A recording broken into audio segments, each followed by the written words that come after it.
Maybe it's coming from a place where you've just always been in a place of lack, and you now in your older ages, as you're coming to mature, as you're coming to understand certain things, you are walking in confidence, you are walking knowing it's for a purpose. Like, I'm here for a purpose.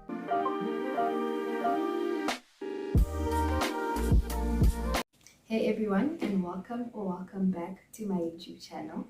My name is Kitumezi Didedu, and my surname is spelled Litelu. Thank you guys so much for joining me yet again in today's video. I hope that you've caught up on my recent video. If you haven't already, can you please do go back and watch that video before continuing with this one. So in today's video, we are having our second ever reflection session. So in today's video, we will be reflecting. I'm going to try and do these reflection sessions more often. As you would have watched from my previous video, you would know that I've been caught up in quite a few things, and that is why I have been off. But let me not get too much into it. Please do go watch that video if you haven't, to get a bit more understanding on why your girl hasn't been so active. So I have 3 questions in today's video. One of them will be split into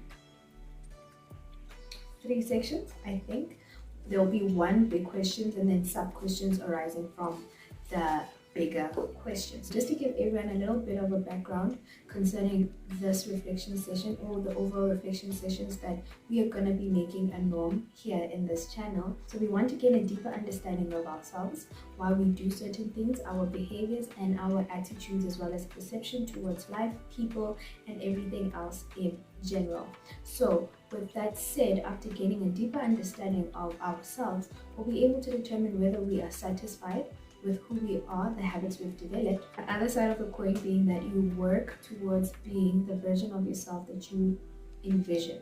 In today's reflection session, I will be poking a little bit at the past so that we get to really understand and really determine whether we are okay with ourselves, whether we are really who we envision ourselves to be, and where we envision ourselves to be in terms of self-acceptance, personality, and everything else in between. So needless to say that today's theme is also based on self, right? So without wasting any more time, let's get to the first question.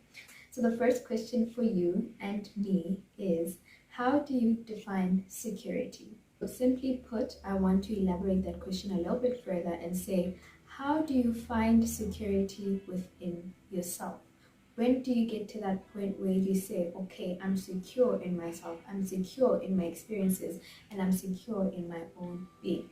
I'm a little bit conflicted as to whether I should answer these questions or whether it takes away from the video being personal and reflective for you who are watching the video. Please do comment down below and let me know. But for now, because it has been a tradition, I will answer the question.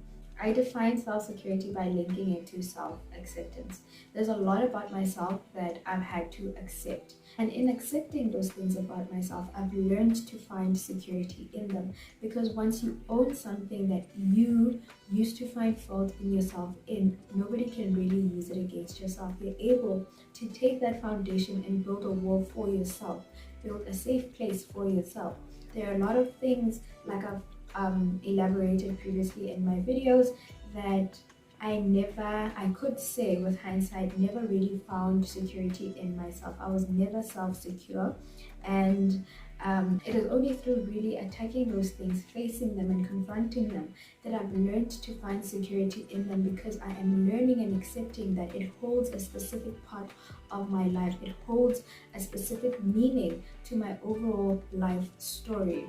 So to sum it up without making it too long, I define self-security through self-acceptance.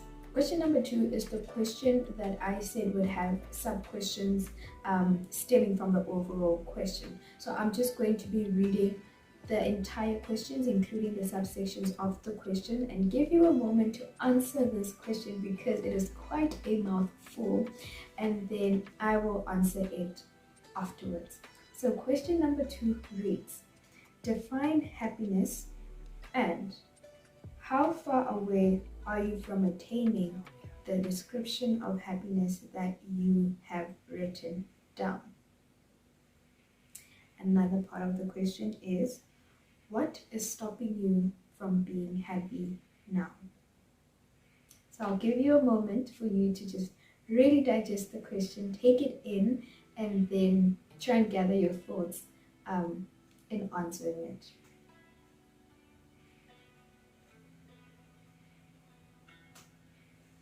So, if I were to answer this question, I would define happiness as peace, internal peace, because I know what it's like to be in a turmoil.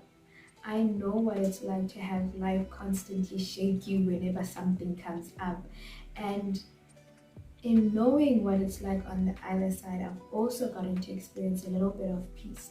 Despite everything that's been happening, like I've said in my previous video, workload burden and everything else in between, I've learned to be peaceful in whatever state it is that I'm going through in life. So happiness is, for me, rather closely linked to being at peace, to being joyful, to being grateful, to understanding nothing that happens just for vibes. Everything happens for a reason, and everything that happens connects to a bigger picture. So if I was someone that would constantly try and understand, why did this happen? Why did that happen? I would literally just be driving myself crazy, which is what I've done before in my life.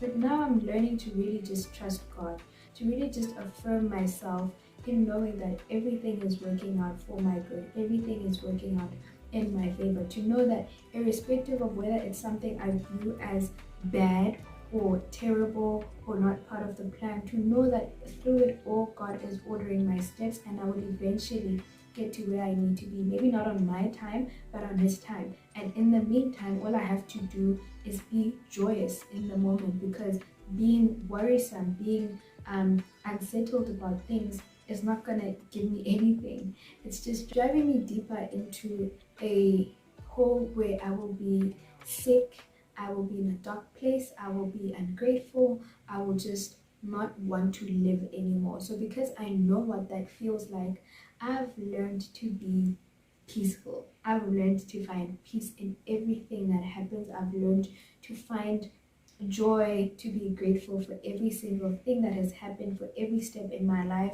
and for overall everyone that I've come into an encounter with. Now, the second part of this question says, how far are you from attaining it? Now, I'll be honest. Even though I'm at a point where I am at peace and everything, I haven't fully attained that state where I want to be, right? And that's because, of course, in as much as I affirm myself with scriptures and everything, sometimes it gets overwhelming, and I am only human at the end of the day.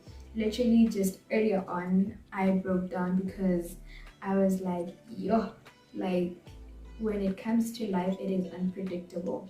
When it comes to life, there are certain things that you don't choose, but they need to be done. And for this, I'm speaking about my lack of consistent habits when it comes to taking care of myself. And I broke down because I realized that even though I'm not like fully blaming myself harshly, but I'm realizing that because of not taking accountability for my health, for my actions contributing towards my health, I got to that point where I was. And that, of course, realizing that I'm restricted from doing certain things took away my peace. You know, you can try and be intentional about finding peace, about finding joy in such moments, and it's the little one that you find during that moment that helps you get up. But overall, it has taken away from my peace. So I could say I am 30% away from attaining my peace, but then again, at the same time, or rather my description of happiness, but then at the same time, life is unpredictable. There's so many things that happen, and I could never be fully peaceful to a point where nothing bothers me or I cannot show any emotional reaction to anything, because honestly, this is life. I don't know what's gonna happen tomorrow. I don't know what's gonna happen the next day. All I can do is be content and find peace in that 70% that I have already attained so far. Hope that answer makes sense. And then the last one is, what is the last one of question 2? The last subsection of the overall question 2, right? Reads, What's stopping you from being happy now? Honestly, if I were to really think about it, it's the uncertainty that comes with life, and that's something that I can't control, like I've already elaborated. But it's not that it stops me completely from being happy. It just, when life strikes sometimes, or when circumstances strike sometimes, that little bit of joy gets taken away from you, because now all your entire being needs to be focused towards, okay, this is what's happening right now, okay, this is the present, I can't shy away from the present, but at the same time, let me try and find like a little rope that will pull me out of the well, because I cannot completely dwell in the present when it's so dark. So I would say I am 70% happy most of the time.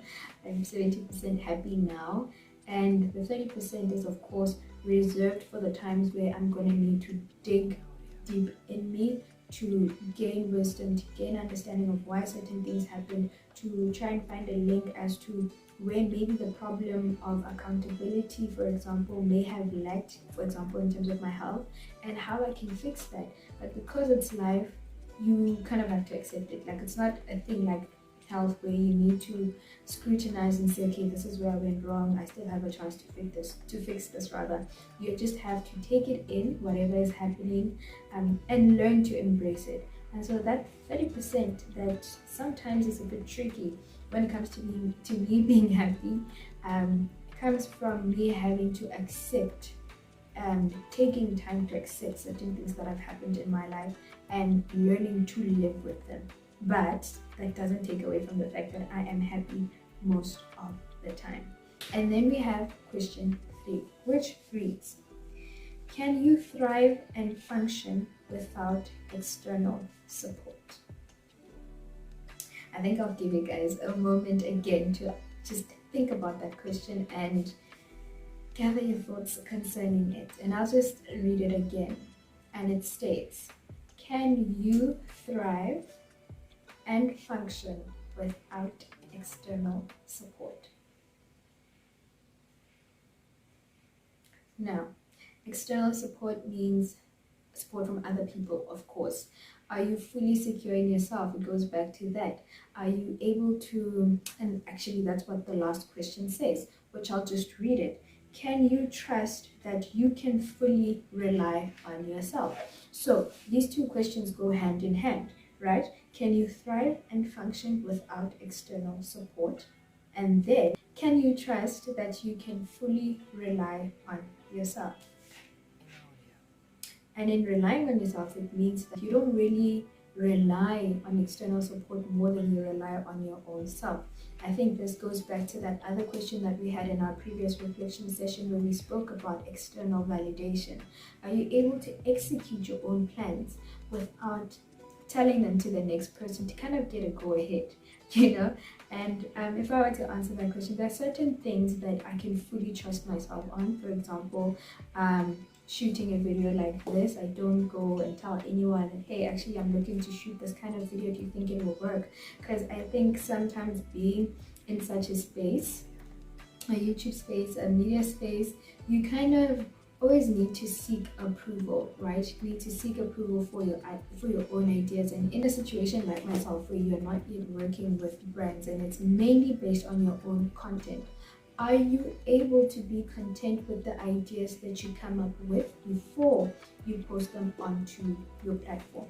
To answer the first one, which says, can you thrive and function without external support? I have learned to function without external support. I am still affirming myself to get to a point where I can thrive without external support, because I come from a place where I've been heavily reliant on what other people say, other people's opinions, other people's thoughts of me. And I don't know, maybe it's a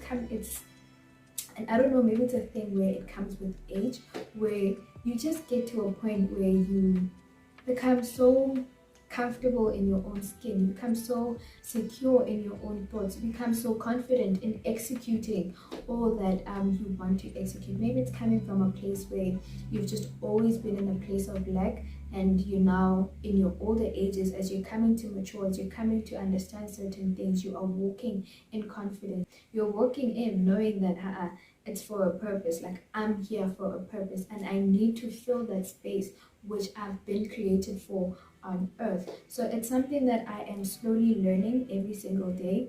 It's not 100% because there will be days and times where I'm just like, oh, what do you think of this intro? Do you think the first one or the second one? And then of course I will get feedback from there. So in terms of percentages, I'm 70% sure that I can function without external support, but because of my indecisiveness, the 30% accounts for sometimes just asking for an opinion, right? And then the last one, can you trust that you can fully rely on yourself? Again, I am trusting, in the process of trusting, that I can fully rely on myself. I am becoming more and more content in myself, and it feels so good to say that, because whew, one could say I'm feeling more like myself, the myself that I never really knew or wanted to embrace, and I've just met her, but she feels so good, and it feels so warm to be in her presence, to be in her thoughts, to implement her ideas. That's what it generally feels like. And with all of that, I am trusting that I can fully rely on myself. So those are the 3 questions that we had for today for our reflection session. Please comment down below and let me know how you found this video. I genuinely hope that you found it useful. I really hope that you were able to scratch a little bit into your inner being, into your self-confidence, into the trust that you have in yourself. We have reached the end of today's video. Thank you so much for watching. Thank you so much for your time and the continued support that you guys give me. I really do appreciate it from the bottom of my heart. Now, if you liked this video, please do give it a thumbs up, and also turn on your notification bell so that you can get notified whenever I post a new video. Please comment down below if you found it useful, if there's anything that you would like to share with us. Remember that nobody's word is final here. We are all growing, including my word. It's not black or white. It is subject to my experiences, and learning about someone else's experience will definitely open up our minds to understanding different perspectives from different stories or different experiences. Please do subscribe if you haven't already, so that you can become a member of our growing community as we journey through this life together. Thank you so much again. So if you would like to engage with me on any social media platform, you can find me on Facebook at Kitumetse, as well as on Instagram at _K. Once again, thank you so much for watching. I really hope this reflection video will be useful to you, and I will see you in my next video.